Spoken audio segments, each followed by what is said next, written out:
On today's edition of Flyer News, Framingham's robotics team is once again defeating the competition after last year's international victory. And then with more on the Flyer success, Tyler Powers and I have a recap of all the sports teams after this winter season. Then, how has the local JNM Diner recovered from last year's devastating fire?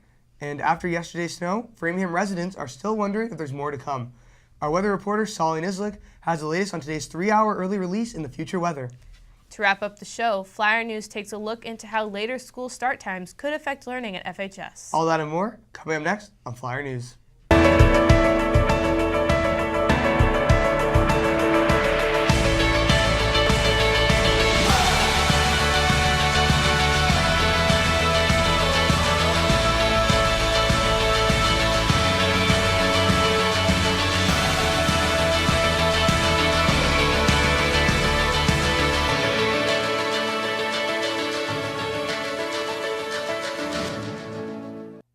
Welcome back to Flyer News. Today is Wednesday, February 7th. I'm Sabrina Casey. And I'm Matt Noah. Now for today's news. Framingham's High Robotics team recently competed in a showdown with schools across the region, with many schools from states at the reaches of New England. Our robotics team routinely makes short work of their opponents, having gone to international championships. Flyer News reporter Blake Davison caught up with the team at the competition that was held at Walsh Middle School to talk about their upcoming competitions, as well as how the experience on the team has impacted them. Today we're hosting a robotics competition here at Walsh Middle School. We have 45 high school teams competing from all over Massachusetts and Connecticut. These kids have spent the whole year designing robots to compete to play this one game called In the Zone. We had FHS's own robotics team fill us in on how the game works. It involves building a robot that can pick up cones, they're just plastic cones, like this, and also picking up mobile goals, which are plastic pieces like this, and we also have to stack the cones on top of them. And the other objective is to pick up these mobile goals and put them in specific locations. We also got to catch up with a former FHS student and robotics team member who's come back as a judge for the competition.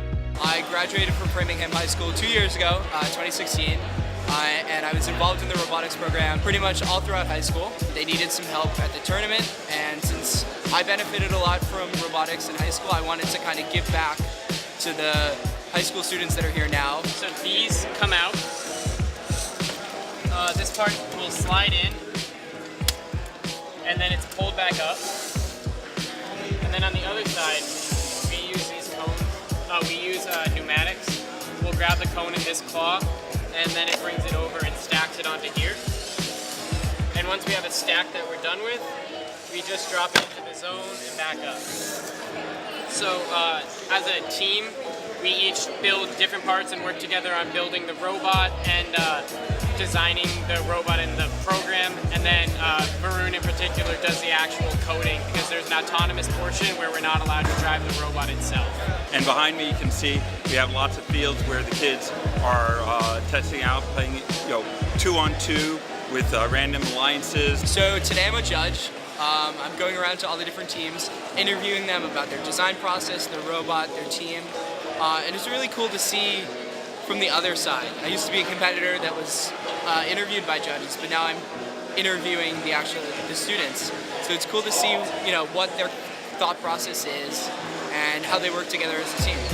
The combination of programming, driving, building makes the entire robot come together. And I have 3 more competitions coming up, one next weekend, one in February, and finally the biggest competition that we're guaranteed to go to is the regional championships in early March. We're going to be sending 8 teams, and at regionals they'll determine which 19 teams from Rhode Island, Connecticut, and Massachusetts will be going to the World Championship. Our team will keep you updated as the robotics team battles through competitions. Reporting for Flyer News, this has been Blake Davison. Hopefully, FHS Robotics carries on its tradition of success this year and brings home a championship. In other news around school, many of our winter sports teams are beginning to wind down as the season comes to a close. But we still have teams here at FHS that are charging full steam ahead and keeping their momentum right into the playoffs. Matt Noah and Tyler Powers are here to bring us the latest on their segment, Sports Update. Welcome back to Sports Update, your recap of everything Flyer sports. I'm Matt Noah. And I'm Tyler Powers. This edition will feature a recap of the winter sports season and what we can expect in the near future. That's right. Stay tuned for all the highlights, recap, and analysis coming up next.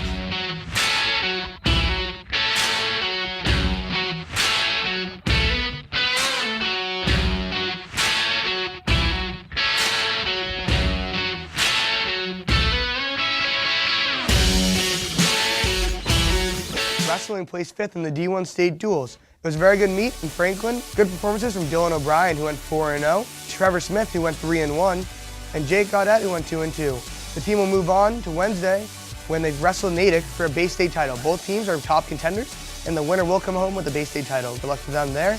And of course on Saturday, they will start their playoffs with the sectional meet in Newton South. Boys hockey was coming into the season as the defending D1 South champs. They had their cancer game on Wednesday, which was versus Needham at home. This is a huge game for them, resulting in a 5-5 tie. They were up 3-1 going into the third period when Needham scored 2 goals in the final couple minutes. They are now 4-2-3 on the season, and they are making a run for the playoffs. Their star players this season have been Mike Tersoni, PJ Conzo, Nate Nichols.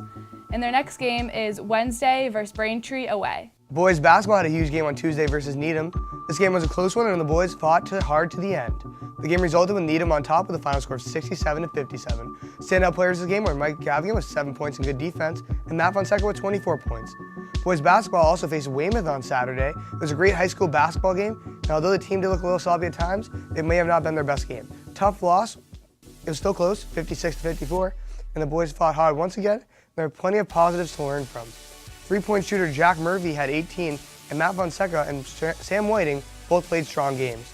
Their record is 2-11 in the midst of a rebuilding season, but they're a young team with emerging stars such as forward Matt Fonseca, guard Sam Whiting, and forward Eric Oliveira.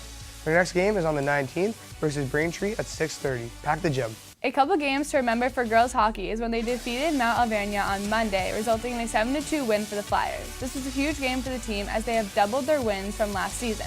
They have 7 wins on the season, which has not happened since the 2010-2011 season, so congrats to them. The team also hosted a You Can Play game, which helped raise awareness for our LGBTQ community. They faced Weymouth, losing 3-2. It was a super hard-fought game, and the goals came from Tess Lawson, Georgia Parker, and Ava Lopez. On to girls basketball. Last Friday they took to it, facing off against Wellesley, which are one of the best teams in the state, and it showed with a tough game, losing 62-27.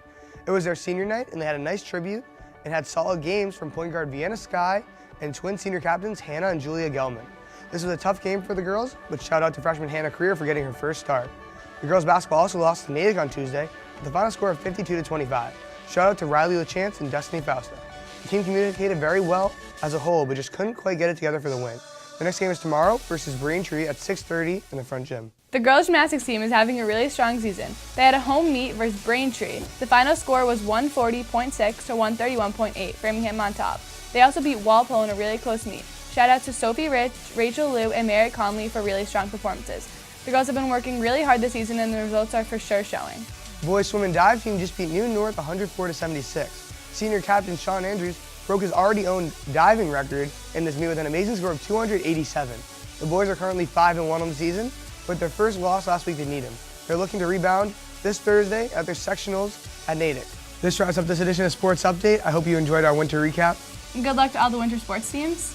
That's right, and like we do every other week, our Sports Update Athlete of the Week is Dylan O'Brien, senior wrestling captain who's 3-0 in the last week and carried his team to a victory. So congrats, Dylan. I'm Tyler Powers. And I'm Matt Noah, reporting for Flyer News. We'll be back in the coming weeks with more information on the start of the spring season with FHS sports. Shifting to local news, the City of Framingham bylaw was passed on the first of the year, limiting the distribution of plastic bags. The new addition to our city's code is designed to help reduce the amount of waste and pollution driven by grocery stores and retail stores in the area. Plastic bags with handles measuring less than or equal to 2.5 millimeters thick cannot be given out by any store in the city. The city also strongly recommends that reusable bags be offered in order to reduce all forms of waste. Supporters of this measure are hoping it will encourage statewide change in the same manner to reduce pollution. Many businesses are already readily adhering to this new bylaw as a sign of support for this movement.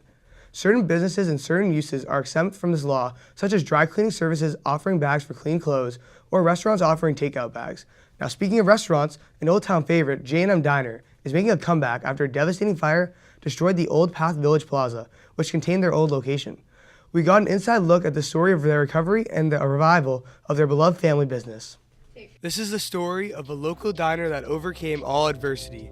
A menu that features items such as ooey gooey cinnamon raisin French toast with Nutella, M&M pancakes, and a steak and American cheese omelet.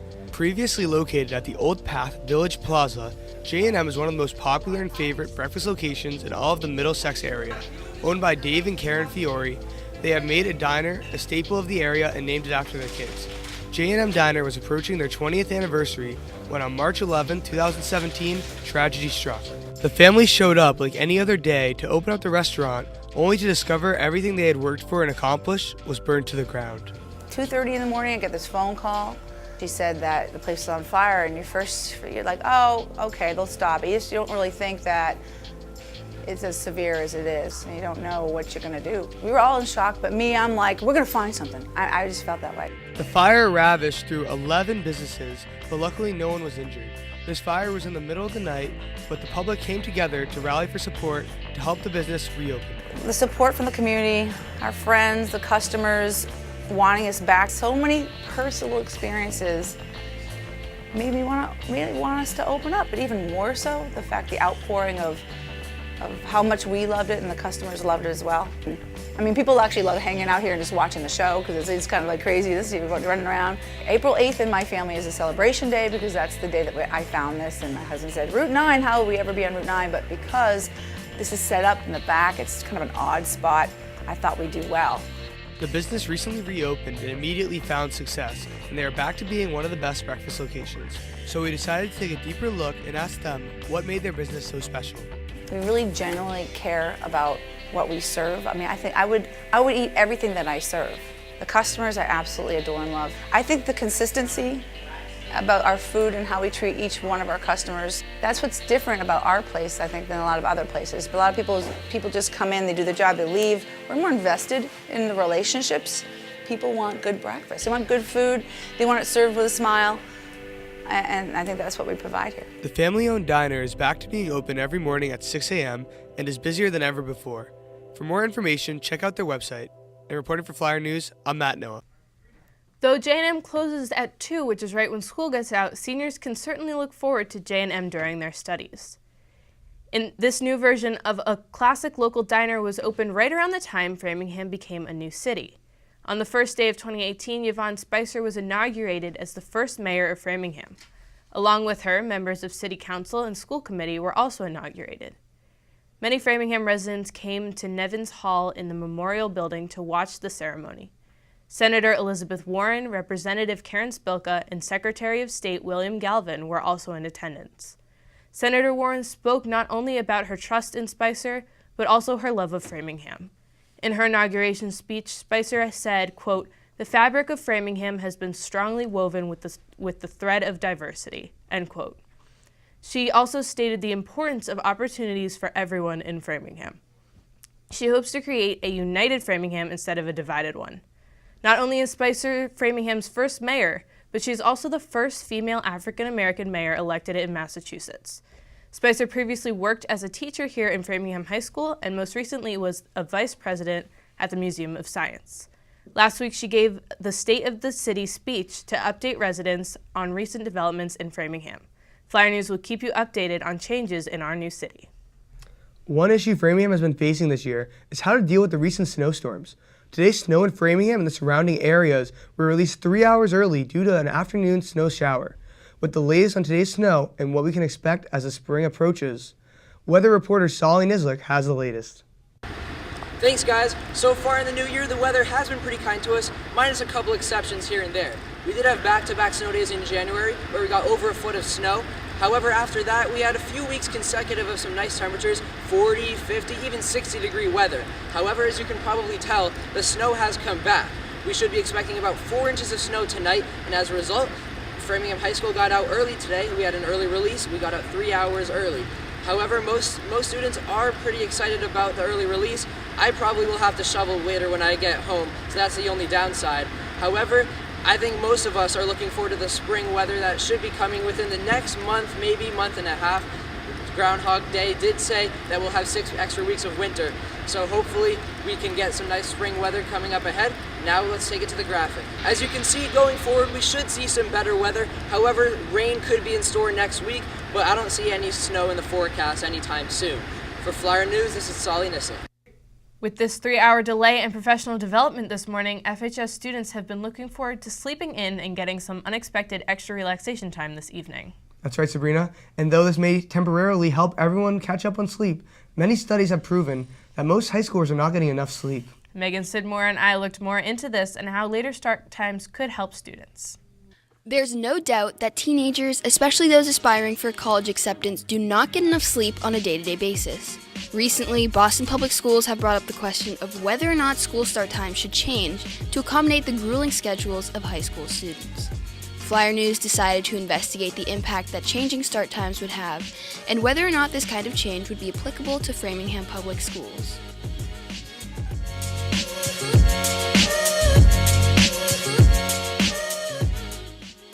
Boston Public Schools was debating for a while over pushing back high school start times an hour or so to give students more time to sleep in.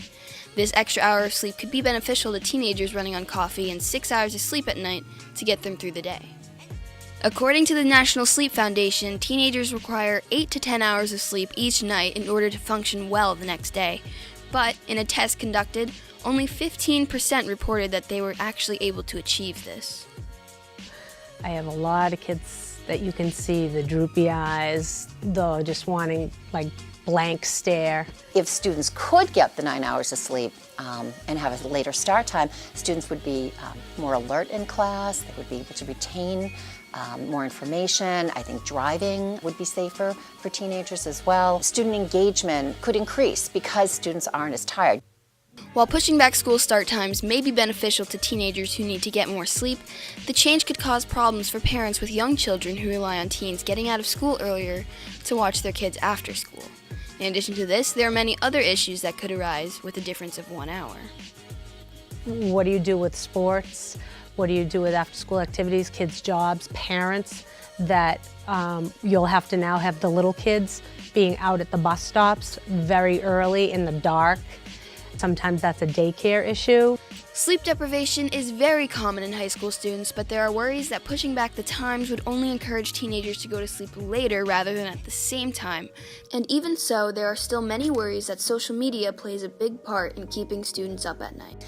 I think it will be a learning curve. I think students will evolve with that and get themselves to a point where they are disciplining themselves to the point that saying, okay, we're starting later, this is great for me, I can be more alert, more awake at school, but I have to put down the cell phone. The social media, if you can kick back on that, you know, they say you shouldn't be looking before you go to bed on those screens or at TV. You gotta let your mind settle, and then I think you'd have an easier time getting to sleep.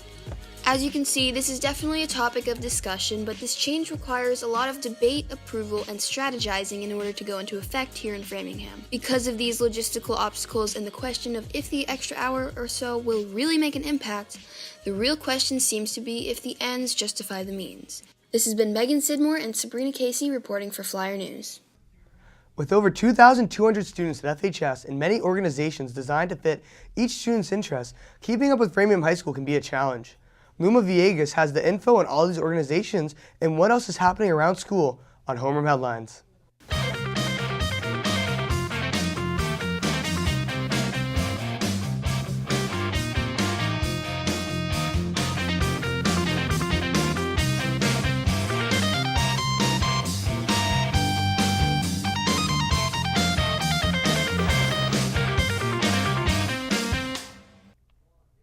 Good morning, FHS, and welcome back to another segment of Homeroom Headlines. I'm your host, Luma Villegas. Seniors, be attentive. There is steering tomorrow right after school in E208. The senior advisors will be discussing prom and other upcoming events. As for sports, girls' tennis workouts have been canceled due to the early dismissal. The baseball meeting will be postponed to tomorrow right after school in B107. All clubs and after-school activities will not be taking place today. But don't forget to wear white on Thursday to show your respect for the Dreamers. Members of the Student Immigrant Movement Club will also be distributing blue ribbons for students interested in showing their support for DACA. That's it for today's segment of Homeroom Headlines. Now let's take it back to Sabrina Casey and Matt Noah at the desk. That's all for today's episode of Flyer News. You can watch this episode again on channels 8 Comcast, 15 RCN, and 41 Verizon Fios at 5 and 7 o'clock. And if that's still not enough Flyer News, you can follow Flyer News on Twitter at @FECTV and on Instagram at Flyer_news. That's right, and you can also stream to watch this and other broadcasts under the FECTV tab of the school's website. For Flyer News, I'm Matt Noah. And I'm Sabrina Casey. Have a great day, FHS.